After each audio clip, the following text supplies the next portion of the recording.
guys, welcome back. I'm so excited about today's video. Today the topic is on marriage. As you know, if you've seen my videos before, I always talk about faith, family, or mental health. So today's family, marriage, things like that. I'm collaborating on this video with Laura from What Laura Likes. So I'm gonna link her video down below so you guys can check that out. We both asked on Instagram for your guys' questions so we could answer your real questions on marriage. And we wanted to answer those together because we both have different experiences. I'm a marriage and family therapist. That's what I do professionally. And I'm also a newlywed. I've been married for 5 months this week. And so I'm new into the marriage myself, but I've studied marriage, and Laura has been married for almost 12 years and she has young kids. We both have a different experience with marriage, and so we wanted to collaborate and share our different experiences to give you guys more information on what things look like for us in our Catholic marriages. So we're each going to be answering 6 questions. 2 of those questions are going to be the same. So I'm going to answer 2, she's going to answer the same 2, and then we're each going to answer 4 additional questions. Also guys, if you're one of the people that gave us a question or you just really want to know more about marriage and how to have a happy, successful marriage, make sure to give this video a thumbs up so that I know that this is something you're interested in and I can make more videos like it. If there's something specific that you would like to see, make sure to leave it in the comments down below, and don't forget to subscribe if you haven't already. The first question is, how do you manage different beliefs and opinions within marriage? That's such a good question and really important to think about and consider how you're going to react to that when your spouse has a different opinion or belief than you, because it's going to happen because your spouse is not you. So they will have different opinions and beliefs, and your goal is not to try to make them into you. You're not trying to change them so that they're exactly the same as you on all accounts in all ways. That would be the most boring life if you lived as someone who just agreed with every single thing that you said and did and never had any different thoughts or opinions of their own. You don't have to agree on everything. Even if they're big things and they're really important to you, it's okay to have different feelings about things. And even things that seem silly, but you're like, no, but I think that things should be done this way or this way, and your spouse has a different idea of that, it's okay. It's okay to disagree. You don't have to be the same about everything. Now, if there's a decision that needs to be made together and you guys still have different opinions about it and they're really strong and you can't come to an agreement, but there's something that you have to make an agreement about, like kids or things like that that are really big and you have to come to an agreement about something, those are bigger issues that you want to take to prayer. First of all, you want to make sure that both people are able to share their thoughts and feelings about why they feel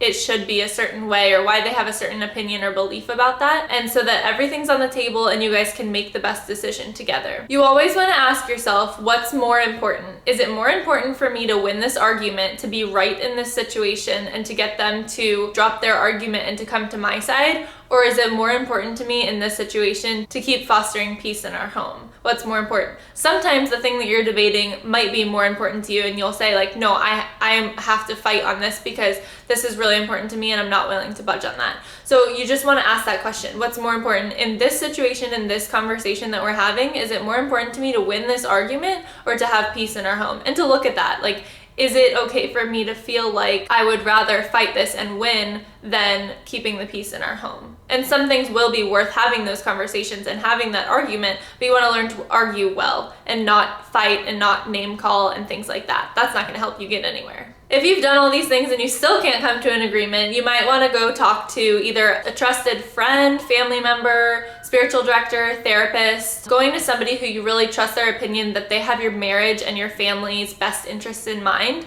and that they'll help you come to a conclusion and come to an agreement where you can move forward with this decision that needs to be made, but it's in the best way possible. You always want to find out what's in the best interest of our marriage and our family. The second question is, what was unexpectedly difficult about life after the ceremony? I picked this question because I had a specific story that I wanted to share. AJ and I were both really blessed to grow up in homes that prepared us well for marriage. Our parents had good, loving marriages. He's so incredible to live with. We never really had a tough adjustment to moving in together, to living together. All of that came very easy for us. The one thing that I can say that was unexpected, and it was difficult because we had to realize that it was happening and do something about it. We had to realize that we both needed me time, and we had to be intentional with setting aside time for us to be alone. I didn't realize that he hadn't had alone time in 2 months because our work schedules are very different, and I was not being mindful of his time as much as I was of my own. I work full-time in a school, so I get off of work at 3 o'clock. And when I get home, I have 3 or 4 hours sometimes to myself. I have all this time to do whatever it is that I want to do. He doesn't have that same time. When we first got married, he had a job that he worked really long hours,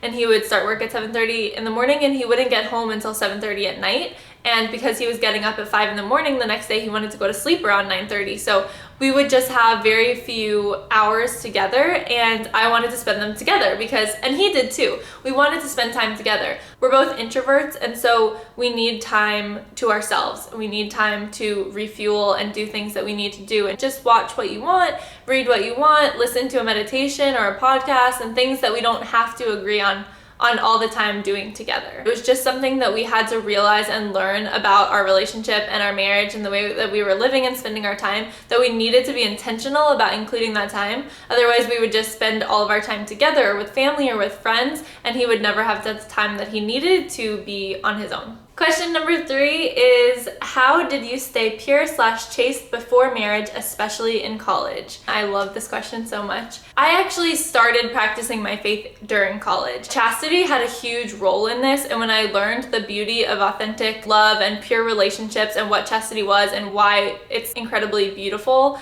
that was a huge reason why I got to know Jesus then after that and came to the church. So in college, this all happened, and I was like, I need community. I need to find people who are on the same page about this with me, who can help me grow, who can encourage me and be there for me when things are hard and when I'm struggling with temptation and things like that. And so we formed a group on my college campus called Girl Talk, and we would meet every Monday night, and we would watch videos and read books or articles and just talk about things and talk about how to grow in purity together as single women. And we just talked about our future marriages, what we wanted that to look like, and how it was hard and how people didn't necessarily understand that, or maybe gave us a hard time for that. A lot of us were in that position. So it was really good to have a place where we came together and we knew, okay, these girls know what our values are, they believe in the same things that we believe in, and we're all on the same journey together. And so let's talk about the struggles and let's overcome the struggles together, and let's live out that beautiful, authentic, pure relationship.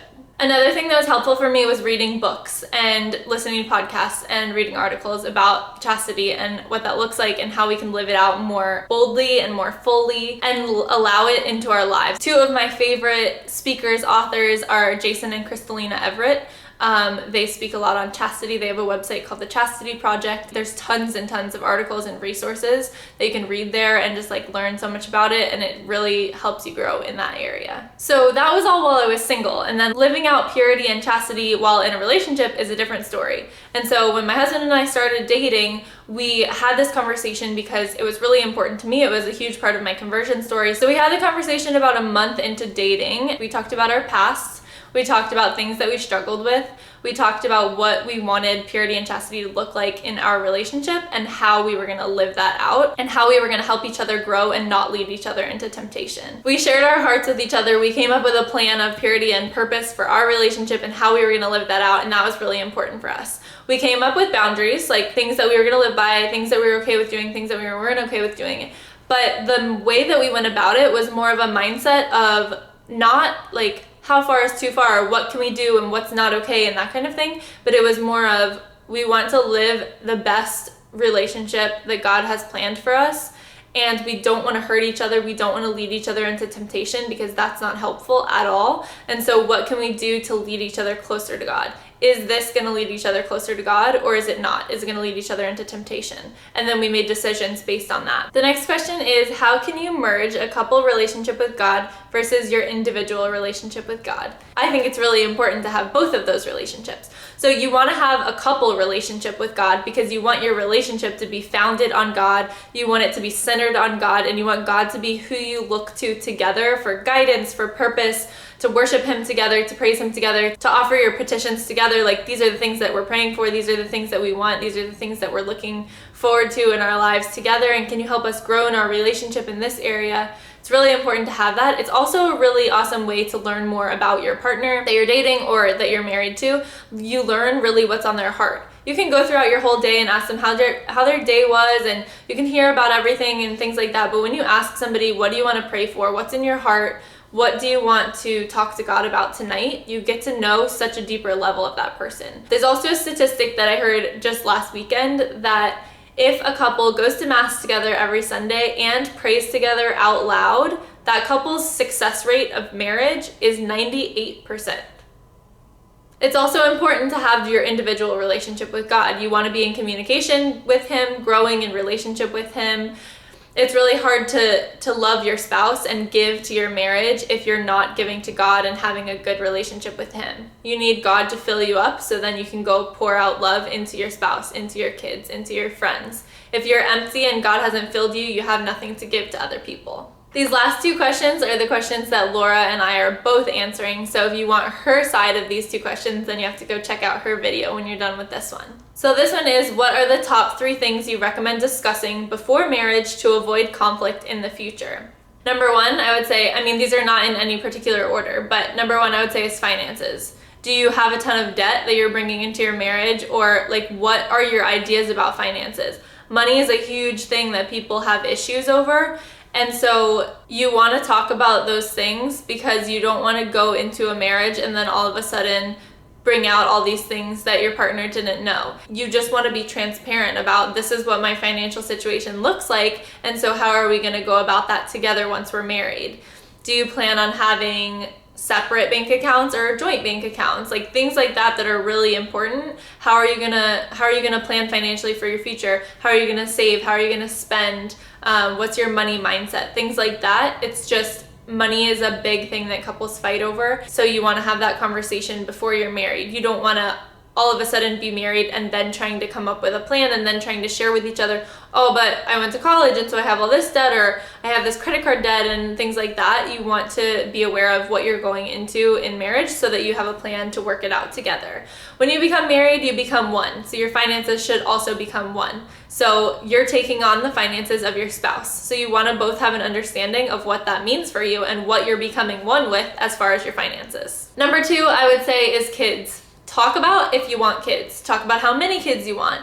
Obviously, things can change over time, but it's important to talk about whether or not you want kids and what that looks like. If somebody has an idea that they want to have 15 kids and somebody says, oh, I never want to have kids, that would be an important conversation to have before you're married. You might be thinking, obviously you would talk about these things, but people get married and they don't talk about these things, and then they find themselves in a marriage and they say, I love this person and I want to spend my life with them, but I also always imagined being a parent and being open to life, and this person is not on the same page as me, and I didn't realize that. So you want to talk about that before you're married.